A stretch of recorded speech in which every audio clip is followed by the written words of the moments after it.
trabalhamos nesse sentido. Fomos indicados pelo deputado Mário Negromonte, pelo prefeito eleito Jabes Ribeiro, para essa missão da Bahia Pesca, e lutamos muito, especialmente para trazer esses terminais pesqueiros. O terminal pesqueiro de Salvador, que também foi inaugurado hoje, ele já existia, já tinha verba no orçamento da União. O de Ilhéus não tinha. Foi um trabalho muito duro, foi um trabalho árduo, junto ao ministro de então, o Gregolin, que eu aqui presto minha homenagem, e com o apoio decisivo do governador, nós conseguimos os recursos para fazer esse terminal pesqueiro, ministro.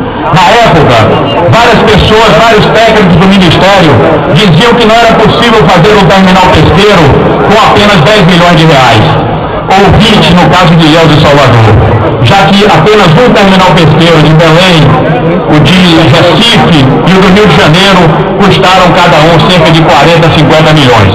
Mas nós dissemos naquela oportunidade, ministro, que era sim possível, desde que houvesse racionalidade. Aqui em Ilhéus, nós aproveitamos essa estrutura, né, que já existia da Codeba e foi recuperado, foi feita toda a reforma. Salvador, nós aproveitamos o pier de concreto e isso barateou muito o custo desses terminais pesqueiros. E a Bahia, senhores, que tinha e que produzia 76 mil toneladas de pescado por ano, e era o quinto em termos de produção no Brasil, 3 anos depois, ela já produzia 115 mil toneladas de pescado, saltando